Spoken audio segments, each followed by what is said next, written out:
Hey everybody, it's Steve here. So I've got some really cool news. I've been invited to co-host a podcast. It's called First Aid Spray. And yes, it is a Resident Evil themed podcast. Surprising, right? I know. Yeah, who'd have thought it? Yeah. So, yeah, it's going to be a Resident Evil podcast by fans, for fans kind of deal. We'll touch on the news each time, but we also plan on going into discussions about the series and our thoughts on it.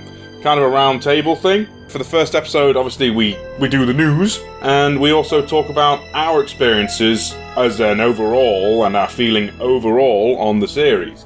We plan on touching into more in-depth things as the series goes on. We're looking for feedback. I'm going to play you the first portion. There will also be links in the description to the full version. Really, really would appreciate it if you check it out. Even if you don't like Resident Evil, there's a lot of fun to be had. And yeah, I look forward to hearing your thoughts on it, as does everyone else in the podcast. Thanks for listening, and hope you enjoy it.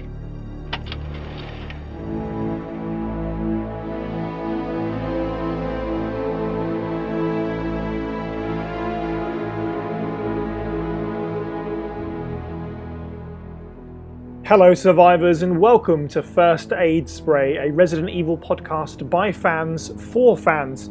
This is an inaugural episode, a pilot if you will, for this new project. So please let us know what you think of this podcast when you're done listening to it, what you liked, what you didn't like, what you loved about it, what you hated about it. We want this show to find its audience and grow from there, so if there's demand for more, we'll definitely adhere to that. But we want to connect with all of you great Resident Evil fans. My name is Psyniac, you can just call me Psy. You might know me from my YouTube channel where I've been reviewing games for about 3.5 years now. I run ResiFacts on Twitter and Facebook, and I'm one half of the administrative powers of the Resident Evil 2 board game Facebook community. Joining me on the panel this week is my right-hand man and currently in the midst of playing the whole series for his Let's Play channel, Firebutton, Steve Valance. Hey! Fellow YouTuber who's returned to the platform I'm waiting for with bated breath. You may know him as CerealBox64, but we know him as Jordan Sergiu. Hello! And finally, a man who is such a fan of the Resident Evil series that he made his own officially licensed by Capcom board game, lead developer of Resident Evil 2, the board game, Steamforged Games' own Sherwin Matthews. Alright. So, before we get into things, I just wanted to run down a little bit about what we're doing. In this pilot show, we thought we'd start correctly with an intro to the series at large and just discussing it kind of freely. So our main subject in this episode is talking about the 22 plus year history of the Biohazard franchise from 1996 to the present day, hitting on the most important releases, personal highs and lows, etc.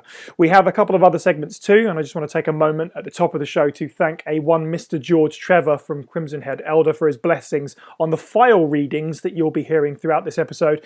It's an idea that spun off from his podcast, and I highly recommend that and his website if you want to learn some really brilliantly obscure things about our favourite series. Now, with all of that out of the way, let's get into First Aid Spray, first ever episode, and the first feature this week and all weeks is the news.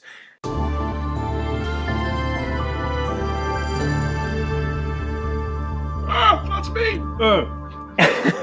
So our first bit of news that we found from Capcom's Twitter is that Resident Evil 0, the remake or remaster of Resident Evil, and Resident Evil 4 will be coming to Nintendo Switch in the new year, 2019. Do we have any particular thoughts on this? Well, I guess my iPhone 3GS port of Resident Evil 4 can now go in the bin. This is port number 11, I think. Like, honestly, I think that's the number, which is insane. But I made a tweet, I already said, as if they give me any more opportunities to buy the remake, I will take them. So I'm not so sure about the others. Maybe, personally. I mean, I played them both kind of recently, so maybe that's why. But having remake on the go sounds great to me. I don't know. Jordan, you're a Switch owner, aren't you? I'm sorry? You're a Switch owner, aren't you? I don't know about Yeah. I mean, to be honest, I probably would get Resident Evil 4 again.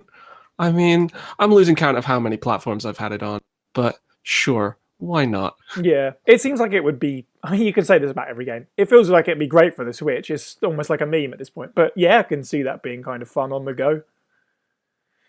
Yeah, it could work. I don't know if this is an attempt either of you guys. I don't know, Sherwin and Steve, if you are Switch owners or not. I am planning on being. Just as a case of waiting for the right moment, and I kind of missed the boat this time because prepping for Christmas. But because Smash Bros. Ultimate's on the horizon, and well, now the Resident Evil games as well. Yeah, it's a good time. It's a good time to invest, at least in my opinion. I don't expect them to include these controls, but obviously the Wii version had fantastic motion controls that completely changed the way that you play it. True. I don't think they would be able to do it with the gyro motion, but they did have gyro aiming controls for Resident Evil Revelations on Switch. So okay. It might be they implement something like that. Hopefully. Yeah, because I haven't picked those up just yet. So yeah, it's entirely possible. Sherwin, would this tempt you to get a Switch if you don't have one? Do you know, until I had to go buy my PS4 so I could research video games, I like the way this starts. The most recent console I actually own is a PS1, so I don't think that's probably likely to be a thing I do. That would be quite a jump. I just do not have spare time to play it, sadly. Plus, also, I've played the out of most of those games. So. I mean, that is that. They are, at the end of the day, just ports. Who knows if we'll ever get a new game. I know 7 got a Japanese port to the Switch. It's not come out anywhere else. So I suppose it's possible that Remake 2 might end up there, and who knows. That would be kind of cool. But yeah, adding these to the Revelations games, that's a hefty number of Resident Evil ports coming. So do we know if they're adding anything to them? Like, the Revelations got like an extra mini game each, didn't they? I don't know. And Ghosts knockoff. This is yeah. If there isn't a Mario costume, I'll be very disappointed. That would be fantastic. I don't think so personally. There'll probably just be the HD version. Zero has got the Wesker mode. You'll probably get all that stuff. But Chris Redfield as Fox McCloud. Now I want it. But what would Jill's costume? I mean, Peach, I guess. Zelda, Samus. That would be cool. Samus is a good shout. I think Bayonetta would be actually kind of more scary than the zombies in that mansion, So our next piece of news, Resident Evil Director's Cut is going to be coming to the PlayStation Classics lineup, and the unit itself, the PlayStation Classics, coming out for £90 recommended retail price, which in my opinion is probably going to be brilliant because it's not the DualShock version. But yeah, I'll pass it on to you guys. What do you guys think? So the most important question here is what soundtrack it will have. That's it. Yeah, see, the DualShock version is the one that had the the replaced soundtrack, and the original Director's Cut didn't. That's always a thing that I see people talking about, and I'm not sure if I feel like somebody's got the wrong end of the stick there, because I always see people saying, "Oh, Director's Cut is the one with the bad soundtrack," and I've always thought, but that's the DualShock one. But now I may be wrong in that fact. I think the US version of the Director's Cut has the replaced soundtrack and not the Europe one or something like that. But yeah, I know that this version is the one with the proper soundtrack at the very least. The version I've got, which obviously is a European version, has the correct soundtrack, as in the one from the original game. Yeah. Without the kind of terrible audio. The clown farts. Yeah, so I'm not sure which version that is. I'd actually have to go downstairs and dig out the game. But the Director's Cut came about because of in the interim between Resident Evil 2 being so slow, wasn't it? That's why it came out as a thing. Yeah, pretty much. Plus, you got this awesome demo disc of Resident Evil 2. That's very true. That's sadly probably not part of the PlayStation Classic. Personally, shame, because there's some really cool stuff about that. There is. Now I'm going to geek out about Resident Evil 2, and none of you can stop me. No, go for it. Place for it. I was a little surprised that it was Resident Evil 1 instead of... Because the Classics lineup seems like a bit of a curveball. I was surprised that Ridge Racer 4 ended up in the list instead of the original. Yeah, so I was kind of expecting another curveball and maybe put in Nemesis. Yes, I would have thought something like that. And the same thing with Tekken. I personally, I would have said I would expect it to be 2 over 3, but maybe that's just me. Yeah, I'm not so sure about this. Better. Well, I don't know. Yeah, maybe I'm just thinking of it as Tekken 2 is the one with...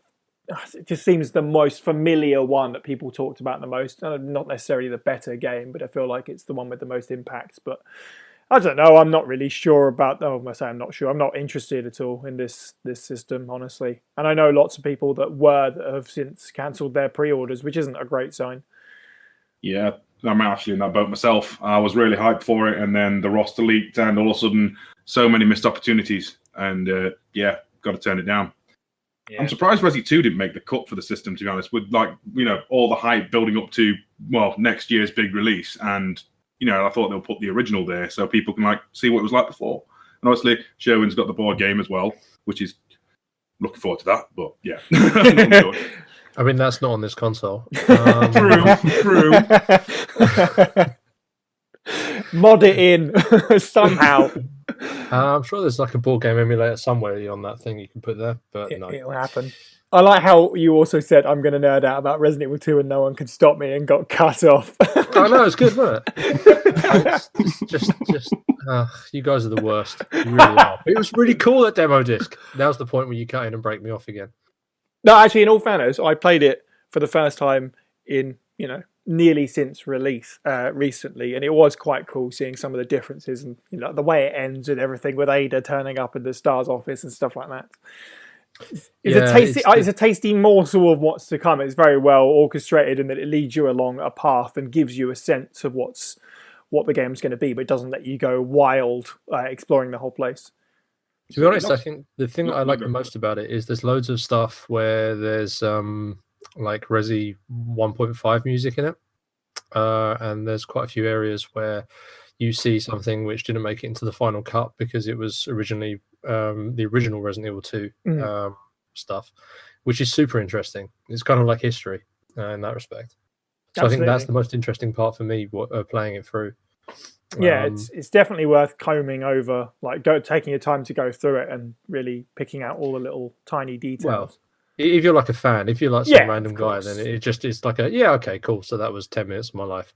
Okay, our next piece of news: Resident Evil 2's reimagining is going to get a steelbook version in Europe, and it will feature a code for Resident Evil 1.5's Elsa Walker. It's being the steelbook's 55, whereas the standard deluxe edition is 60, and then the regular version is £43 at recommended retail price. Do you have any particular thoughts? Yeah, I've got a real bone to pick with some of the versions that they've put out for this. I'm not a fan of the fact that the deluxe version is digital only in Europe, but gets a physical release in America and such. And the price on it is very confusing to me. So that's what is that? £12 difference between the standard and steelbook version. Yeah, you get a fancy case and one costume, whereas £5 more for the deluxe, you get all the rest of the costumes. You get your extra samurai edge weapons, and you get the soundtrack swap and all the extra little bit. It's weird. It's a weird pricing thing, but mostly I'm just kind of annoyed that there's no physical release for that deluxe. So the choices are standard or steelbook with one costume, and miss out on the rest. So I've gone and I've had to pre-order it digitally, and I'll pick up another physical version because I'm an idiot. But don't know, not really a fan of that. See, my inner cynic says there's probably going to be a gold edition down the line, like there has been for the past mainline Resident Evils, except for 6.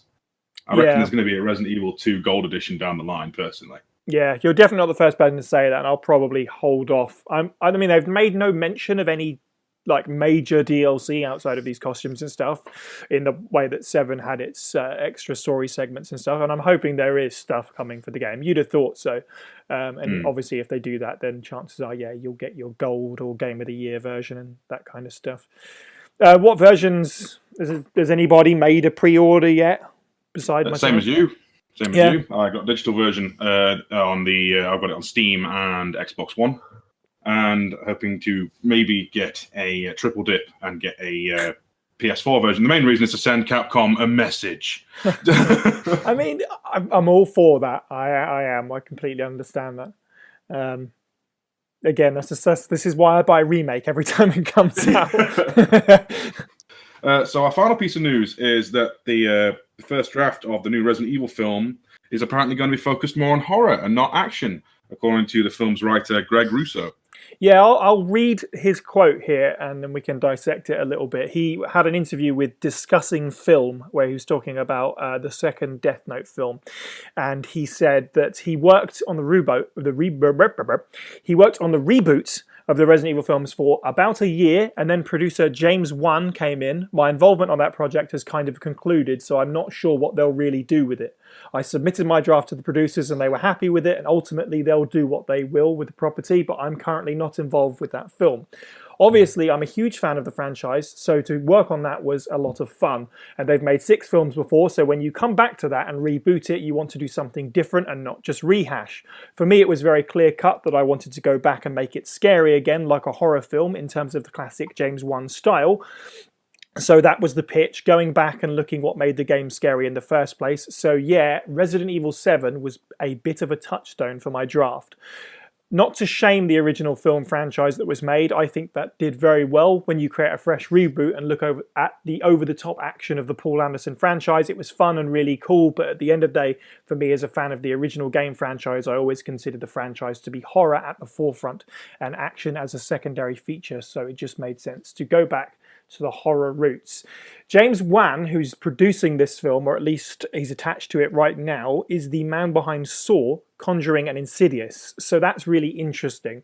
I've seen a lot of places are running with this story as Resident Evil 7 is getting a film adaptation, which to me is clickbait nonsense, extrapolated from that quote. You know, just saying I'm using the horror influence aspect of Resident Evil 7 for the basis of the film. But that's really interesting. Again, like he said, studios are studios and who knows what we'll end up with. But I'm cautiously optimistic, I suppose. James Wan, is it just the first Saw film, or they did like literally the litany of their sequels? I'll look into it now. Okay, because the latest Saw films start to get a bit more. Let's just have more and more gruesome action murders and less tension and terror. Right, for want of a better term. So that kind of I can see perhaps a bit of bad luck. I'm hoping the film. I didn't even know the Resident Evil films are being rebooted. So that I'll take that as a good thing. I suppose if so. they're taking the horror route, certainly. So he directed and wrote the first film and then was an executive producer on what looks like essentially all the rest of them. So yeah, just the first one. Oh, and he wrote the story for the third one. But yeah, so interesting. Anyone else got any particular views on potential new Resident Evil films and maybe reflecting back on what is now the concluded Paul Anderson saga? I mean, I like that they're having another go, because I mean, okay, so there was how many films before? How many live action films? I think he said 6, but I'm sure there's 7. Okay, it was 4. Okay, so there's 7, and there's how many CG films as well? 3 of those. 3, yeah. Yeah. Well, no, 4 technically. I mean, to Capcom's credit, they really do try and make as many adaptations as possible. You can think of any kind of franchise that they've got, and they've got something out to the point that, like with the CG Resident Evil movies, that they just show up out of nowhere. You turn around and it's just there, and no one knows how it got there, and no one really knows if they want to watch it or not. I'd say that's accurate with the live action films, definitely as well. They just appeared. The live action films were an experience, to say the least. But of course, 7 films, that's like clearly exhausting the whole aspect of going with this kind of over the top action style. They can't really take it any further than that. So absolutely, take a stab at it. The Capcom are going to make more movies anyway, so have a go. I do find it interesting that they are looking to Resident Evil again when they've got other franchises they could potentially have a play with. Obviously, there's talk about there being a Devil May Cry Netflix series now. But it is cool. I mean, Resident Evil is, I think, their biggest franchise in terms of sales. So it's not overly surprising, but it doesn't feel. Monster Hunter's bigger. Yeah, that's going to be a movie as well, isn't it? Yeah, it quite possibly could be now. I know it's their best-selling game as a Monster Hunter game, but Resident Evil does have the 22 years to pull from. So in terms of franchise, I'm not quite sure, but it's just interesting that I guess it feels weird because it's so soon. There is 6 films. I looked it up, and the last one was only a few years ago. So it feels soon, but I suppose it's going to take a couple of years before it's here. So maybe by the time it comes, there will be some interest and stuff. But interesting nonetheless. I'm surprised they're doing the film route. I'd have thought, that there was that Arclay thing, wasn't there? That was teased about and talked about in corners of the internet a couple of years back. That could have been interesting. I would have preferred a Resident Evil TV series, so you get time to know the characters. There's not just thing happens, explosion, time countdown, done. As long as you blow up something with a rocket launcher at the end, then it'll feel like Resident Evil. That's the way to end a season. Yeah, I'm thinking, to be honest, for the most part, for me, the Resident Evil experience is so subjective to everybody. It's something where it's always this personal kind of adventure that anyone goes on, and whether they choose to whether they choose to look at the continuity of the movies, whether they look at the video games, whether they want to split those video games into kind of the originals, 1, 2, 3, whether they then want to split out to some of the others, that's really entirely up to those guys, up to each individual person. For me, the movies have never really scratched any sort of itch that feels like Resident Evil in any shape or form, and that's the animated ones, that's the live action ones, and I dare say it, possibly not even the new ones, for all the reasons you just mentioned about them being something where we take, it would be great to have some actual development of characters within these series, and build these guys up so you actually really feel an emotional attachment to them when they get killed or dragged off into the darkness by a zombie rather than anything else. That for me is what Resident Evil could be as a movie, and I just don't think they'll hit it at all. Yeah, I think. Yeah, I mean, there's definitely concerns there in terms but of. But we'll that. see. If you want, that's a terribly negative and pessimistic way of looking at things. If your interpretation of Resident Evil was a dumb zombie movie, or it may not even be that, then go nuts. Yeah, it's very true. And also, when you talk about levels of subjective as well, I mean, the thing about the games is you can go as deep as you like into them in terms of the lore and stuff. You can blast through and not read any files, or you can get really into the mystery of what's going on and that kind of thing. So, yeah, again, Resident Evil is, especially at this point in time, a lot of different things to a lot of different people. And that leads me nicely onto our main discussion. Which is a really small topic. We thought we'd really narrow it down. For the first. What, everything? We've got really concise, so that way we don't have to, pick up a bit more than we can chew for. So let's discuss 22 years now in about half hour. Let's do that. I hope nobody's planning on going to bed tonight, eh?